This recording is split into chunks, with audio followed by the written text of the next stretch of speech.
The country I'm currently in is technically the 8th most dangerous country in the world, but the locals consider it so safe that the currency exchange here happens on the street. Well, I'm currently walking through a country which, according to 99% of the world, does not exist. It's recognized by any country in the world, which means on maps, in newsrooms, and in most people's minds, it simply doesn't exist. On the ground, it's a completely different story. This country has borders, it has a flag, it has its own currency, it holds elections, it controls its territory. But according to the world, it does not exist. You won't find it on most maps. It has no seat at the United Nations. Most governments pretend it isn't real, and that's not because it failed. On the ground, it functions better than many recognized countries. This place is called Somaliland.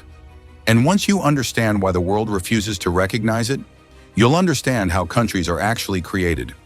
No civil war, no foreign occupation, peaceful transfers of power. So here's the puzzle. If Somaliland looks like a country, acts like a country, and governs like a country, why does the world refuse to recognize it? And more importantly, why has this question suddenly become urgent now? Because for decades, the answer was silence, till geopolitics changed. Let's start with reality, not paperwork. Somaliland controls its borders. It has its own police and military. It collects taxes. It issues passports. It runs elections. Presidents there have lost power and stepped down peacefully. That alone puts Somaliland ahead of many internationally recognized states. Now compare that to Somalia. Somalia has a UN seat, international recognition, billions in foreign aid, and yet large parts of it remain outside government control. Recognition did not stabilize Somalia, and lack of recognition did not prevent Somaliland from stabilizing itself. So stability cannot be the deciding factor, which means something else is. There's one detail that usually gets ignored. Somaliland is not a random separatist movement. Before Somalia ever existed as a single country, Somaliland already existed separately. It was administered under British rule. Southern Somalia was administered under Italian rule. They were not the same colony, not the same system, not the same administration. They developed separately. They were governed separately, and they became independent separately. Somaliland gained independence first. For a brief moment, it existed as its own sovereign state. The union with Somalia was not forced, it was voluntary. Two newly independent territories chose to merge into one country. But that union did not survive. It collapsed into dictatorship, then the civil war, then total state failure. And when that happened, Somaliland didn't splinter into militias. It didn't dissolve into chaos. That distinction matters. Because Somaliland didn't secede from a functioning state, it exited a failed one. Legally, historically, politically, its claim is stronger than most breakaway regions you've heard of. And yet, none of that translated into recognition. Here's why. Most people think recognition works like this. Be stable, hold elections, control territory, get recognized. Feels logical. But that is not how the world works. Recognition is not a reward, it is a political decision. Countries are recognized when powerful actors decide recognition is useful, not fair, not moral, useful. That's why some new states are recognized in months and others wait decades. The real question is never, does this place function? The real question is, who benefits if it does? For a long time, no major power benefited from recognizing Somaliland. And there's another uncomfortable truth. Stability can actually delay recognition. Violence creates urgency. Crises force intervention. Instability demands decisions. Somaliland removed the crisis. No refugee waves crossing borders. No regional war pulling neighbors in. No daily headlines forcing action. Its biggest mistake was making itself easy to ignore. And recognition carries another cost. It's irreversible. Once a country is recognized, You can't quietly undo it. Recognition creates expectations, security obligations, diplomatic responsibility. Major powers are cautious about that. So Somaliland stayed frozen, stable enough to survive, invisible enough to avoid commitment, until geography made invisibility impossible. Because Somaliland sits along the Gulf of Aden, near the Bab el-Mandeb Strait, one of the most important maritime choke points on Earth. A massive share of global trade passes through this narrow corridor: oil, containers, energy flows. And that corridor has become unstable. Yemen, Houthi attacks, Iranian influence, global shipping under pressure. For some countries, Red Sea security is no longer optional. This is where Israel enters the picture. Israel didn't look at Somaliland and see a humanitarian cause. Looked at a map, ports, coastline, proximity to critical sea lanes. Engagement with Somaliland signaled something new. Somaliland was no longer just an African anomaly. It was becoming part of the Middle East and Red Sea security calculations.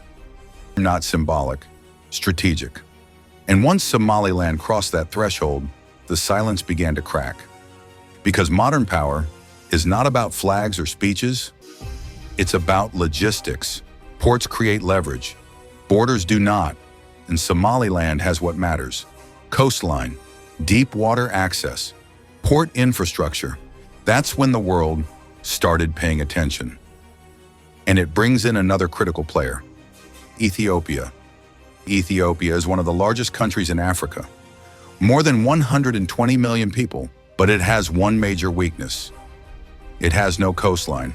Every container, every barrel of fuel, every major import or export, all of it must pass through someone else's ports. That dependence is expensive. Losing direct sea access costs Ethiopia billions of dollars every year in transit fees, delays, and strategic vulnerability.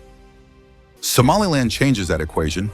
It offers something Ethiopia doesn't have: direct access to the sea, ports, trade corridors, logistics routes that bypass bottlenecks.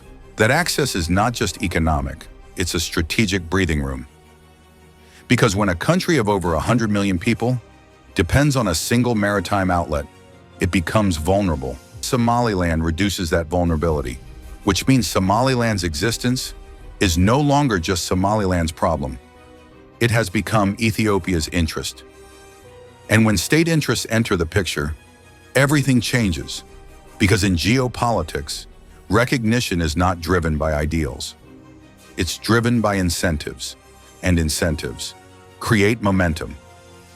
Somaliland has also been pulled into a much larger global contest. Recognition itself has become a weapon. Taiwan engaged Somaliland diplomatically. China reacted immediately. Why?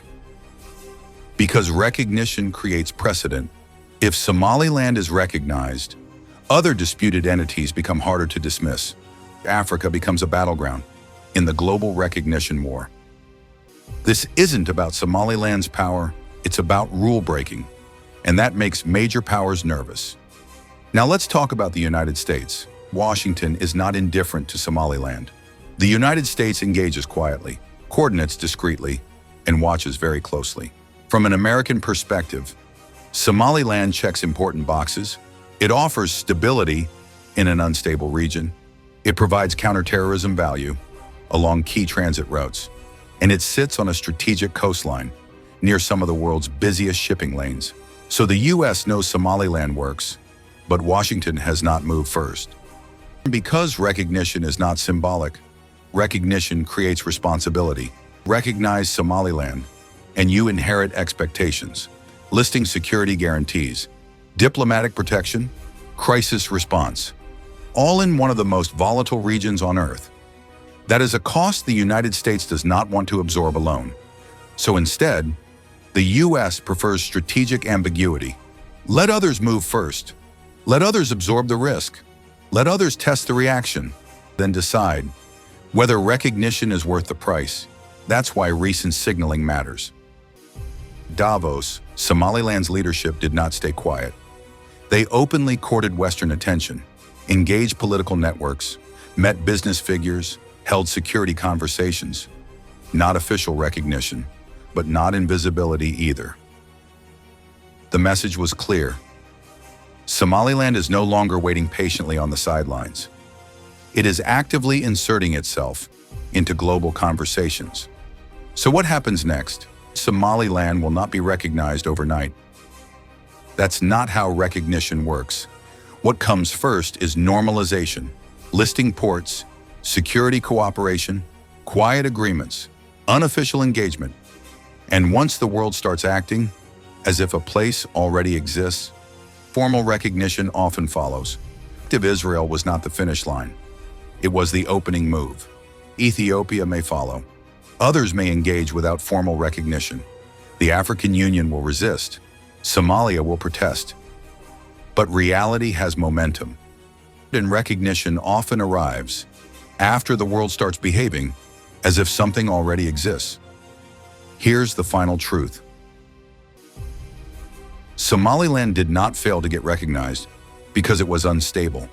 It failed because recognition was never about stability. It was about leverage. Now that leverage exists. And that tells you something bigger. Countries do not exist because they deserve to.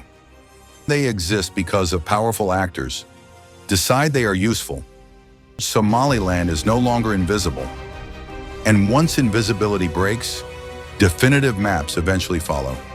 That is the full story of Somaliland. And more importantly, that is how the modern world decides which countries exist.